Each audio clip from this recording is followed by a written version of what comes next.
I'm Caroline Myers. I'm the pastor of South Congregational Church, which is a United Church of Christ, and I've been here since 2005, and yeah, 7 years.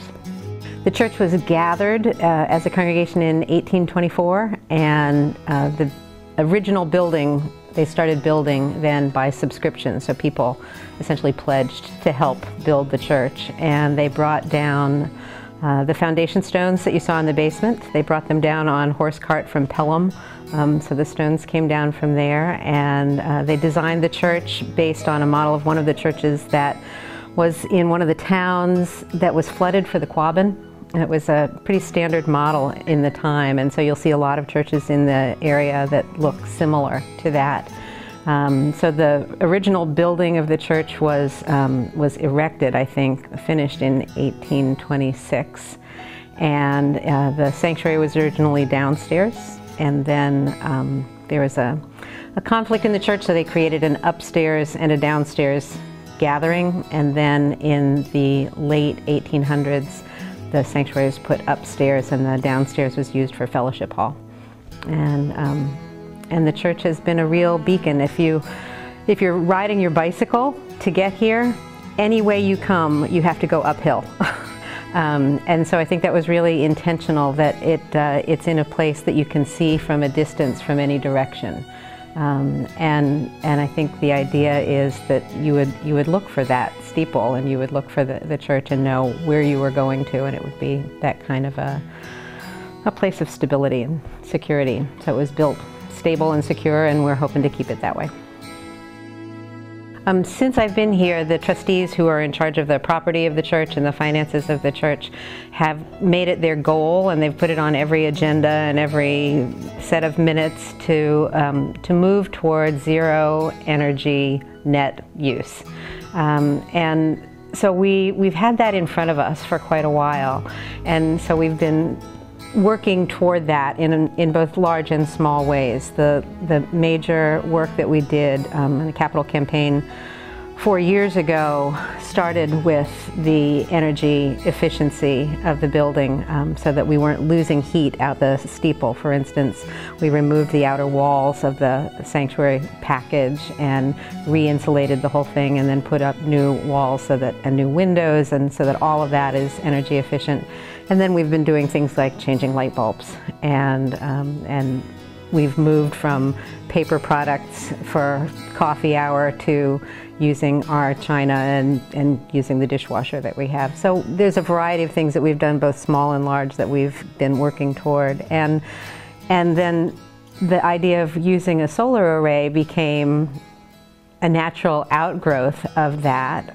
We really wanted to reduce the use of fossil fuels that the church has, and we have an oil tank system that we've been using for a long time, and it's been fine, but especially with the oil prices being so various and high, and just wanting to conserve this place for further generations too.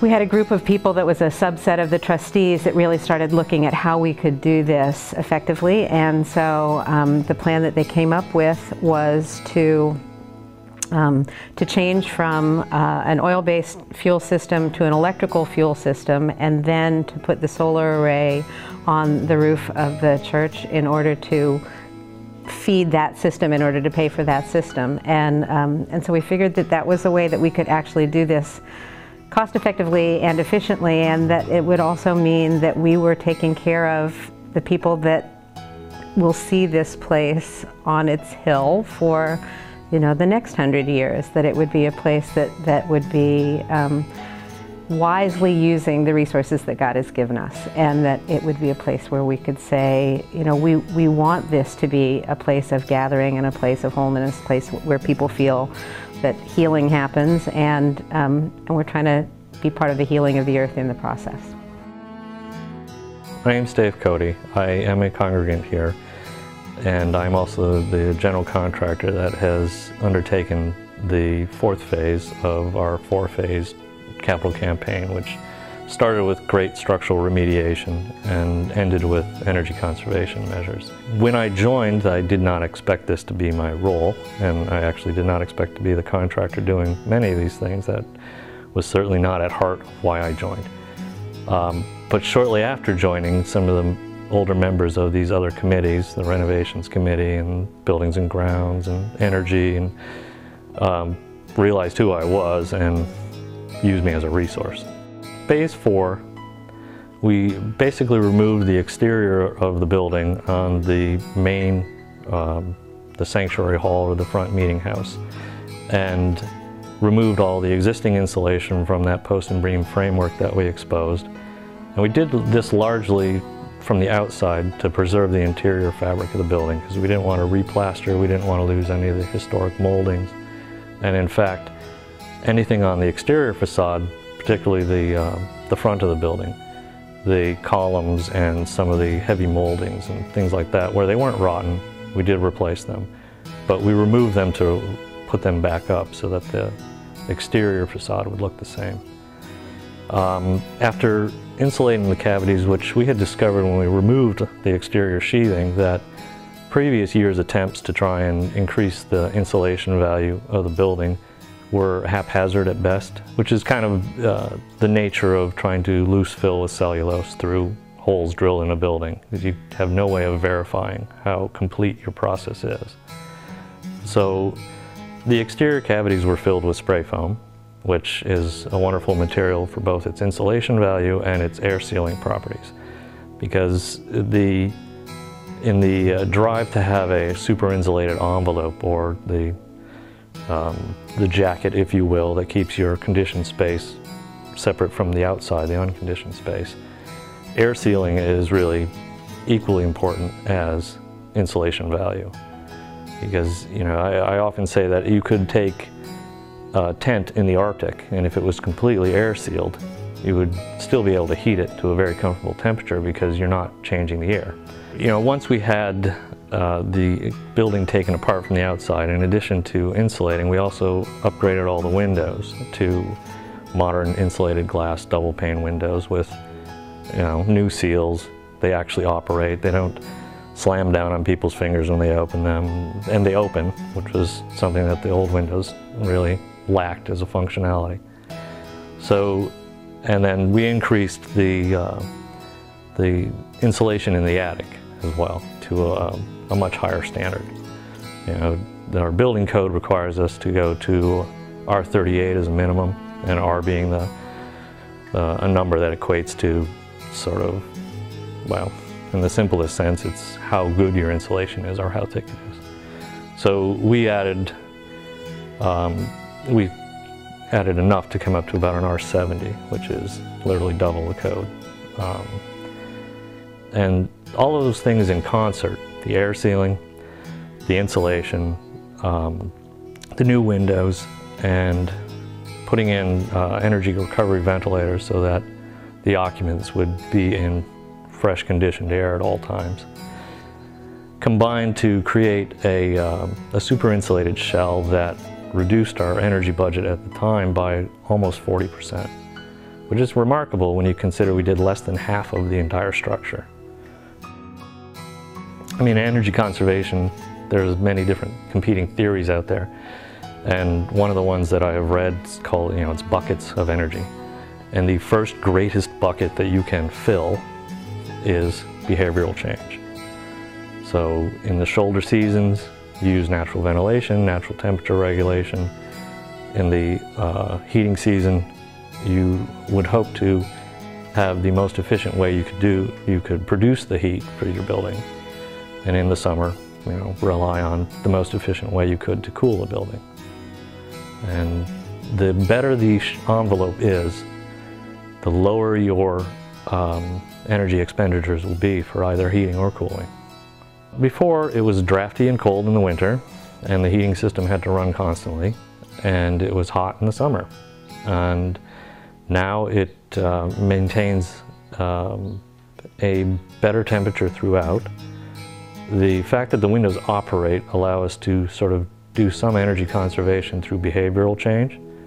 So when you don't need AC, in the past the usual accepted method is close your windows, set your temperature, let the AC run. It may be 72 out and you wanted 73 in your sanctuary, but because of, bodies expel a lot of heat, so you get a lot of people in there, the temperature raises.